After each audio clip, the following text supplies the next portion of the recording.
ಈಗ ಪ್ರತಿಯೊಬ್ಬ ಆ, ಭಾರತೀಯ ಅಥವಾ ಕನ್ನಡಿಗನಿಗೆ ವಿಧಾನಸೌಧ ಹೋಗಿ ನೋಡಬೇಕು, ಅರ್ಥ ಮಾಡ್ಕೋಬೇಕು ಅಂತಿರುತ್ತೆ. ಬಹಳ ಪ್ರಮುಖವಾಗಿ 9 ಸ್ಥಳಗಳಿದಾವೆ. 9 ಸ್ಥಳ ಹೌದು, ಹೇಳ್ತೀರಾ? ನವಗ್ರಹ ಸ್ಥಳ.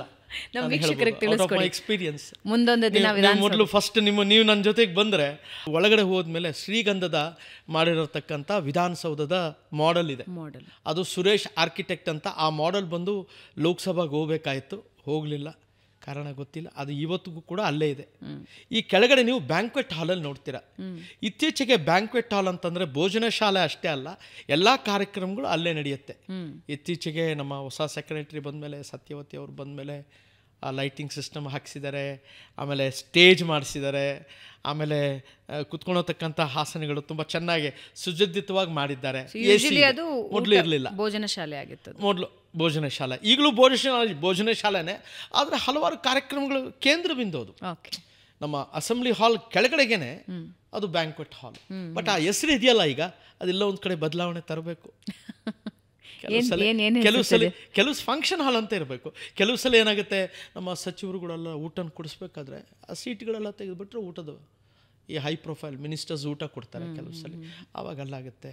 ಯಾರ ಫಾರಿನ್ ಡಿಗ್ನಿಟರೀಸ್ ಬಂದಾಗ ಅಲ್ಲಾಗುತ್ತೆ. ಇತ್ತೀಚೆಗೆ ಫಿಲ್ಮ್ ಫೆಸ್ಟಿವಲ್ ನಡೆದಾಗ ಅಲ್ಲೇ ಊಟ ಕೊಡ್ತಾರೆ. ಆ ಥರ ಎಲ್ಲ ಉಪಯೋಗ ಮಾಡ್ತಾ ಇದ್ದಾರೆ. ಸೊ ನೆಕ್ಸ್ಟ್ ಇವಾಗ 3 ಹೇಳಿದ್ರಿ. ಅದು 3 ಹೇಳಿದ್ರು. ಅದಾದಮೇಲೆ ಅಸೆಂಬ್ಲಿ ಹಾಲ್. ಇಡೀ ದೇಶದಲ್ಲಿ ಪಿಲ್ಲರ್ಲೆಸ್ ಅಂತಂದ್ರೆ ಒಂದು ಪಿಲ್ಲರ್ಲೆಸ್ ಅದೇನ್ ಅಂದ್ರೆ ಆ ಟೆಕ್ನಾಲಜಿ ಏನು ಅಂತಂದ್ರೆ ಅದಕ್ಕೆ ಸ್ಟ್ರಕ್ಚರಲ್ ಇಂಜಿನಿಯರಿಂಗ್ ಅಂತ ಹೇಳ್ತೀವಿ. ಈ ಸ್ಟ್ರಕ್ಚರಲ್ ಇಂಜಿನಿಯರಿಂಗ್ ಅಲ್ಲಿ ಇಲ್ಲೆಲ್ಲ ಪಿಲ್ಲರ್ಸ್ ಇರ್ತದಮ್ಮ, 40 ಪಿಲ್ಲರ್ಸ್. ಇದ್ರ ಮೇಲೆ ಈ ಏನಿದೆ ಈ ರೂಫ್ ಇದೆಯಲ್ಲ, ರೂಫ್ ಹೋಗಿ ಕುತ್ಕೊಳುತ್ತೆ. ಮಧ್ಯದಲ್ಲಿ ಏನಿಲ್ಲ. ಇದು ಈ ರೂಫ್ ಒಳಗಡೆ ಏನಿದೆ ಅಂತಂದ್ರೆ ಗ್ಯಾಲ್ವನೈಸ್ ಐರನ್ ರಾಡ್ಸ್ನ ವೆಲ್ಡ್ ಮಾಡಿದ್ದೀವಿ. ಒಬ್ಬ ಮನುಷ್ಯ ಹೋಗ್ಬೋದು ಒಳಗಡೆ ಆ ರೂಫ್. ಆಮೇಲೆ ಸ್ಲ್ಯಾಂಟಿಂಗಲ್ಲಿದೆ. ಇದು ಒಂದು ಅವಿಸ್ಮಯ, ಅಂದರೆ ಚಾವಣಿಯ ವಿಶೇಷ.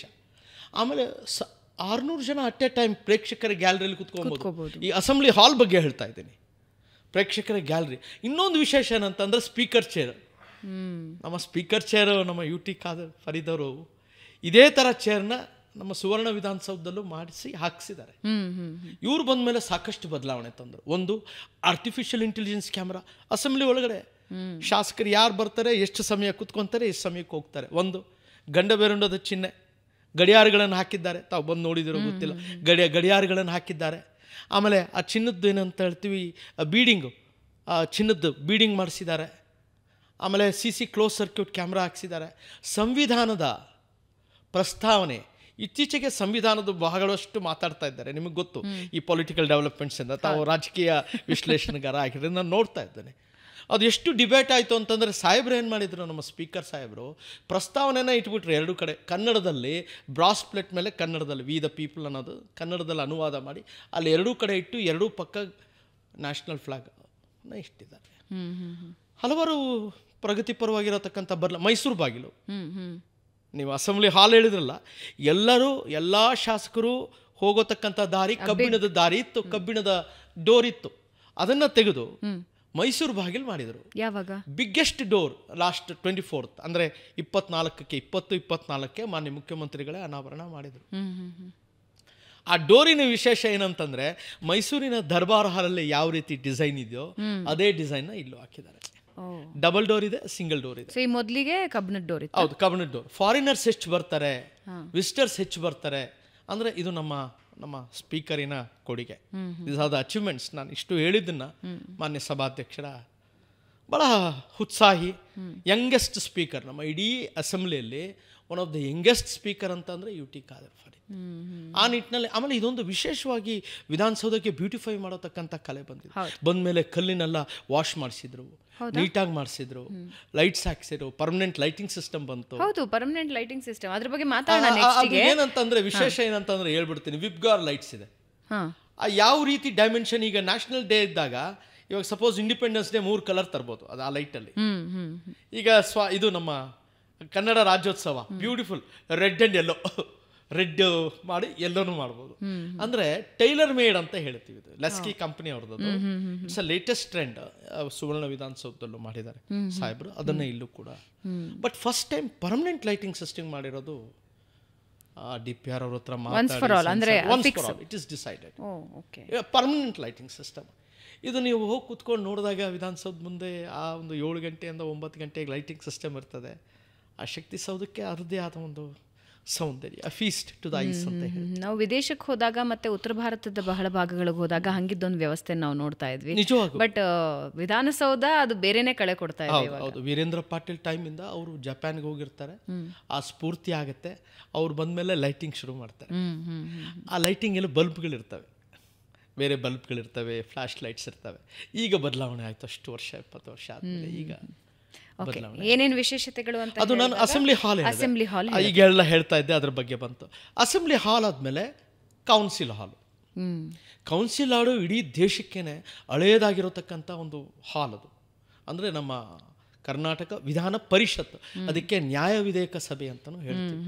ಅದು ನಮ್ಮ ಸರ್ಕಾರಿ ನೌಕರು ಯಾರು ರಿಟೈರ್ಡ್ ಆಗಿರ್ತಾರೋ ಅಂಥವ್ರು ಸರ್ವಿಸಸ್ ಬೇಕು ನಮ್ಮ ಶಾಸಕಾಂಗಕ್ಕೆ ಅಂತ ಆ ಪರಿಕಲ್ಪನೆ ಇಟ್ಕೊಂಡು ನಾಲ್ವಡಿ ಕೃಷ್ಣರಾಜ ಒಡೆಯರವರು 1907 ಅದನ್ನು ಸ್ಥಾಪನೆ ಮಾಡಿದರು. ಅದು 6 ಇತ್ತು, 36 ಆಯಿತು, 75ಕ್ಕೆ ಬಂತು. ಈಗ 25 ಜನ ಅಸೆಂಬ್ಲಿಯಿಂದ ಆಯ್ಕೆ ಆಗ್ತಾರೆ, 25 ಜನ ಲೋಕಲ್ ಬಾಡೀಸ್ ಅಂತ ಅಂದರೆ ಕಾರ್ಪೊರೇಷನಿಂದ ಆಯ್ಕೆ ಆಗ್ತಾರೆ. 7 ಜನ ಆದ್ಯತೆ ಟೀಚರ್ಸ್ ಕೊಟ್ಟಿದ್ದೀವಿ, 7 ಜನ ಗ್ರ್ಯಾಜುಯೇಟ್ಸ್. ಅಂದರೆ ಗ್ರ್ಯಾಜುಯೇಟ್ ಕಾನ್ಸ್ಟಿಟ್ಯೂನ್ಸಿಯಿಂದ ಗ್ರ್ಯಾಜುಯೇಟೇ ಎಲೆಕ್ಟ್ ಆಗಿ ಬರ್ತಾರೆ. 11 ನಾಮನಿರ್ದೇಶನ. ಈಗ ನಾಮನಿರ್ದೇಶನ ಯಾರು ಅಂತಂದರೆ ಈ ನಮ್ಮ ಸಮಾಜದಲ್ಲಿ ಗಣ್ಯ ವ್ಯಕ್ತಿಗಳು, ಸಮಾಜಕ್ಕೆ ಸರ್ವಿಸ್ ಮಾಡಿದವರು, ವಾಕ್ಸ್ ಆಫ್ ಲೈಫ್, ಸ್ಪೋರ್ಟ್ಸ್ ಇರ್ಬೋದು, ಸೋಷಿಯಲ್ ಸರ್ವಿಸ್ ಇರ್ಬೋದು, ಎಜುಕೇಷನ್, ಯಾವುದೆಲ್ಲ ಇರೋದು ಅದು ಸರ್ಕಾರ ರೆಕಮೆಂಡ್ ಮಾಡಿದರೆ ಗವರ್ನರ್ ಅವ್ರನ್ನ ನಾಮಿನೇಟ್ ಮಾಡ್ತಾರೆ. ಇದು ಒಂದು ಪದ್ಧತಿ. ಆಮೇಲೆ 2 ವರ್ಷಕ್ಕೊಂದ್ಸಲ 1/3 ಮೆಂಬರ್ಸು ರಿಟೈರ್ಡ್ ಆಗ್ತಾ ಹೋಗ್ತಾರೆ. ಅವ್ರಿಗೆ ಟರ್ಮ್ ಬಂದು 6 ವರ್ಷ, ಅಲ್ಲಿ ಅಸೆಂಬ್ಲಿ ಬಂದು 5 ವರ್ಷ. ಈ ಕೌನ್ಸಿಲ್ ಹಾಲಿನ ಅದೇ ಹೇಳಿದ್ರೆ ಈ ಪ್ರಜಾಪ್ರಭುತ್ವ ಪೂರ್ಣ ಪ್ರಮಾಣ ಕೆಲಸ ಮಾಡಬೇಕು ಅಂತಂದರೆ ಮೇಲ್ಮನೆ ಬೇಕು. ಬೇರೆ ದೇಶಗಳಲ್ಲಿ, ಬೇರೆ ರಾಜ್ಯಗಳಲ್ಲಿ ಮೇಲ್ಮನೆ ಇಲ್ಲ. 5, 6, 7 ರಾಜ್ಯದಲ್ಲಿ ಮಾತ್ರ ಮೇಲ್ಮನೆ ಇದೆ. ಈ ಮೇಲ್ಮನೆಯ ಪರಿಕಲ್ಪನೆ ನಮ್ಮ ಇವ್ರದ್ದು, ಯಾರ್ದು, ನಾಲ್ವಡಿ ಕೃಷ್ಣರಾಜ. ಇದು ಎಷ್ಟು 5ನೇ ಆಯ್ತಲ್ಲ, 5ನೇ ನಾಲ್ವಡಿ ಕೃಷ್ಣರಾಜ ಒಡೆಯರ್. ಹೌದು, ಇದ್ರ ಬಗ್ಗೆ ಏನು ಹೇಳ್ತಾ ಇದ್ರು? ಮೇಲ್ಮನೆ ಅವರು ಇಂಥ ಒಂದು ಪರಿಕಲ್ಪನೆ ಆಗಬೇಕು ನಮ್ಮ ರಾಜ್ಯಕ್ಕೆ ಅಂತ ಅವರೇ ಅದನ್ನು ಸ್ಥಾಪನೆ ಮಾಡಿದ್ದು. ಇದು ಸುಮಾರು 114 ವರ್ಷ ಹಳೆಯದಿದು. 114 ವರ್ಷ ಹಳೆಯದು. ಓಕೆ, ನೆಕ್ಸ್ಟ್ ಅದಾದಮೇಲೆ ಮೇಲ್ಗಡೆ ಹೋದಾಗ ನೀವು ಶ್ರೀಗಂಧದ ಬಾಗಿಲು, ಎಲ್ಲಿ 3rd ಫ್ಲೋರಲ್ಲಿ ಕ್ಯಾಬಿನೆಟ್ ಹಾಲ್, ಮುಖ್ಯಮಂತ್ರಿಗಳ ಕೊಠಡಿ, ಕಾನ್ಫರೆನ್ಸ್ ಹಾಲ್, ಇನ್ನು ಕಮಿಟಿ ಹಾಲ್, ಇಷ್ಟು 9 ಸ್ಥಳಗಳು. ಆ 9 ಸ್ಥಳಗಳ ಮಹತ್ವ ಗೊತ್ತವ್ರಿಗೆ ಗೊತ್ತಿರುತ್ತೆ. ಈಗ ಕಾನ್ಫರೆನ್ಸ್ ಹಾಲಲ್ಲಿ ಇವತ್ತು ಅಷ್ಟೇ ಡಿ ಸಿ ಮೀಟಿಂಗ್ಸ್ ಎಲ್ಲ ನಡೆಯೋದಲ್ಲೇ, ಮುಖ್ಯಮಂತ್ರಿಗಳು ಬಂದೇ ಬರ್ತಾರೆ. ಕಮಿಟಿ ಹಾಲು ಪಾಲಿಸಿ ಮೇಕಿಂಗ್ ಬಾಡಿ, ಅದು ಈ ಎಲ್ಲ ಪಾಲಿಸೀಸು ಎಲ್ಲ ಮಾಡಿ ಅಲ್ಲಿ ಡಿಸೈಡ್ ಆದಮೇಲೆ ಇದಕ್ಕೆ ಬರ್ತದೆ ಕಾನ್ಫರೆನ್ಸ್ಗೆ. ಆಮೇಲೆ ಕ್ಯಾಬಿನೆಟ್ ಹಾಲಲ್ಲಿ ಆ ಶ್ರೀಗಂಧದ ಬಾಗಿಲು, ಇವತ್ತು ಅಷ್ಟೇ ಶ್ರೀಗಂಧದ ವಾಸನೆ ನೋಡ್ಬೋದು. ಕೆತ್ತನೆ ಆ ಕುಸರಿ ಕೆಲಸ ತುಂಬ ಚೆನ್ನಾಗಿ. ಎಲ್ಲಿಂದ ಮಾಡಿಸಿದ್ರು? ಯಾರ ಹತ್ರದಿಂದ ಮಾಡಿಸಿದ್ರು ಅದನ್ನು? ಅದು ಶಿವಮೊಗ್ಗದ ಗುಡಿಗಾರನೇ ಮಾಡಿದ್ದದು. ಶಿವಮೊಗ್ಗದ ಗುಡಿಗಾರರೆಲ್ಲ ಮಾಡಿದ್ದು. 1500 ಚಿಸಲರ್ಸ್ ಇರ್ತಾರೆ. ಅವರು ಇಡೀ ವಿಧಾನಸೌಧದ ಈ ಕುಸರಿ ಕೆಲಸವನ್ನು ಅವರೇ ಮಾಡಿರ್ತಾರೆ. ಇತ್ತೀಚೆಗೆ ಮುಖ್ಯಮಂತ್ರಿಗಳ ಕೊಠಡಿ ಭಾಳ ರಿನೋವೇಟ್ ಆಗಿದೆ. ಬಹುಶಃ ನೀವು ನೋಡಿರ್ತೀರೇನೋ. ಅದು ಒಂದು ದೊಡ್ಡ ಹಾಲು. ಹೀಗಾಗಿ 9 ಸ್ಥಳ ಮೇಡಮ್ ವಿಧಾನಸೌಧದಲ್ಲಿ ನೋಡ್ಬೇಕು. ಇದಕ್ಕೆ ಹೆಚ್ಚು ಕಡಿಮೆ 1 ತಾಸು ಒಬ್ಬ ಪ್ರೊಫೆಷ್ನಲ್ ಗೈಡ್ ಆದಾಗ 1.5 ತಾಸು ಆಗಲೇಬೇಕಾಗತ್ತೆ. ಹೋಗಿ ಪರ್ಮಿಷನ್ ತೊಗೊಂಡು. ಕ್ಯಾಬಿನೆಟ್ ಹಾಲು ಆಕ್ಸೆಸ್ ಇಲ್ಲ, ಕೆಲವ್ರಿಗೆ ಮಾತ್ರ ಆಕ್ಸೆಸ್ ಇರ್ತದೆ. ಈಗ VIP ಆಕ್ಸೆಸ್ ಇರ್ತದೆ. ಏನು ಅಲ್ಲಿ ಸ್ವೀಡಿಷ್ ಟೇಬಲ್ ಇದೆ. ಸ್ವೀಡಿಷ್ ಟೇಬಲ್ ಏನಂತಂದರೆ ಹತ್ರ ಕೂತ್ಕೊಂಡೋಗ್ತಾರೆ. ನೀವು ಅಲ್ಲಿ, ನಾ ಇಲ್ಲಿ. ಸ್ವೀಡಿಷ್ ಟೇಬಲ್ ಅದು ಓವಲ್ ಶೇಪ್ ಅಂತ ಬಂದಿರುತ್ತೆ. ಈ ಓವಲ್ ಶೇಪ್ ಅಂತ ಬಂದಿರುತ್ತೆ. ಆ ಓವಲ್ ಶೇಪಲ್ಲಿ ಬ್ರೀಫಿಂಗ್ ಮಾಡೋರು ಅಲ್ಲಿ ಕೂತಿರ್ತಾರೆ, ಚೀಫ್ ಸೆಕ್ರೆಟರಿ ಅವರೆಲ್ಲ. ಯಾರು ಬ್ರೀಫ್ ಮಾಡಬೇಕೋ ಸೆಕ್ರೆಟರಿಗೆ ಅಲ್ಲಿ ಬಂದು ಬ್ರೀಫ್ ಮಾಡ್ತಾರೆ, ಇವರೆಲ್ಲ ಕೇಳಿಸ್ಕೊಂಡು. ಆಮೇಲೆ ಅಲ್ಲಿ ಏನೇನಿದೆ ದಲೈನಾಮ ಕೊಟ್ಟಿರತಕ್ಕಂಥ ಪ್ರೆಸೆಂಟೇಷನ್ ಅಲ್ಲಿದೆ. ಆಮೇಲೆ ಪ್ರೈಮ್ ಮಿನಿಸ್ಟರ್ ಮೆಡಲ್ ಇದೆ. ನಮ್ಮ ಸಕಾಲಲ್ಲಿ ನಾವು ಫಸ್ಟ್ ಅಡ್ಮಿನಿಸ್ಟ್ರೇಷನಲ್ಲಿ ಗುಡ್ ಗವರ್ನೆನ್ಸ್ ತಂದಿದ್ದೀವಿ ಅಂತ. ಆಮೇಲೆ ಕರುಣಾನಿಧಿ ಪ್ರೆಸೆಂಟ್ ಮಾಡಿದ್ದು ಆ ಸ್ಟ್ಯಾಚ್ಯೂ ಇದೆ. ಆಳ್ವಾರ್ ಯಾರ್ದು ಇದೆಯಲ್ಲ, ತಿರುವಳ್ಳುವಾರ್, ಅದೊಂದು ಸ್ಟ್ಯಾಚ್ಯೂ ಇದೆ. ಹಲವಾರು ಪ್ರೆಸೆಂಟೇಷನ್. ಮೈಸೂರು ಅರಮನೆ, ಮೈಸೂರು ಪ್ಯಾಲೇಸು ಅಲ್ಲಿದೆ.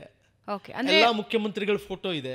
ಅಂದ್ರೆ ರಾಜ್ಯಕ್ಕೆ ಬರೋ ಪ್ರಶಸ್ತಿಗಳು ಮತ್ತೆ ನೆನಪಿನ ಕಾಣಿಕೆಗಳು ಅಬ್ಸಲ್ಯೂಟ್ಲಿ ಯು ಆರ್ ರೈಟ್, ಎಲ್ಲವೂ ಇದೆ. ಆಮೇಲೆ ಈ ಐವರಿಯಲ್ಲಿ ಕೆತ್ತನೆ ಮಾಡಿರೋದು ಬ್ಯೂಟಿಫುಲ್ ಕಾರ್ವಿಂಗು. ಶ್ರೀಗಂಧದಲ್ಲಿ ಕೆತ್ತನೆ ಮಾಡಿರೋದು ರಾಮಾಯಣ ಮತ್ತೆ ಅದು ಇದೆ. ಬಾಕ್ಸ್ ಓಪನ್ ಮಾಡಿದರೆ ಎಲ್ಲ ಪ್ರೆಸೆಂಟೇಷನ್ ಬಂದಿರೋದೆಲ್ಲ ಅಲ್ಲೇ ಇರ್ತದೆ. ಆಮೇಲೆ SM ಕೃಷ್ಣ ಅವರಿಗೆ ಗೋಲ್ಡ್ದು ಚಕ್ರ ಕೊಡ್ತಾರೆ. ಯಾರೋ ಗೋಲ್ಡ್ದು ಚಕ್ರ, ಅದನ್ನು ಪ್ರೆಸೆಂಟ್ ಮಾಡಿದ್ದಾರೆ. ಆಮೇಲೆ ಚಿನ್ನದ ಕಿರೀಟ ಕೊಡ್ತಾರೆ ಕಾರಜೋಳ್ ಸರಿಗೆ, ಅವರು ಇಲ್ಲಿ ತಂದು ಪ್ರೆಸೆಂಟೇಷನ್ ಮಾಡಿಬಿಡ್ತಾರೆ. ಹಲವಾರು ಗಿಫ್ಟ್ ಐಟಮ್ಗಳು ಭಾಳ ಇದಾವೆ. ಸೊ ಅದು ಸಾರ್ವಜನಿಕರು ನೋಡೋದಕ್ಕೆ ಸಿಗೋದಿಲ್ಲ. ಮ್ಯಾಮ್ ನೋಡ್ಬೋದು permission, with permission with permission ನೋಡ್ಬೋದು. ಆಮೇಲೆ ಎಲ್ಲ ಮುಖ್ಯಮಂತ್ರಿಗಳ ಫೋಟೋ ಇದೆ. ನಮ್ಮ ಕೆಂಗೆಲ್ ಹನುಮಂತ ಫಸ್ಟ್ ನಮ್ಮ ಕೆ ಸಿ ರೆಡ್ಡಿ ಫೋಟೋ ಇಂದ ಹಿಡಿದು ರಿನೋವೇಟ್ ಮಾಡಿದ್ದಾರೆ. ಈಗ ಇತ್ತೀಚೆಗೆ ಭಾಳ ಚೆನ್ನಾಗಿ ರಿನೋವೇಟ್ ಆಗಿದೆ.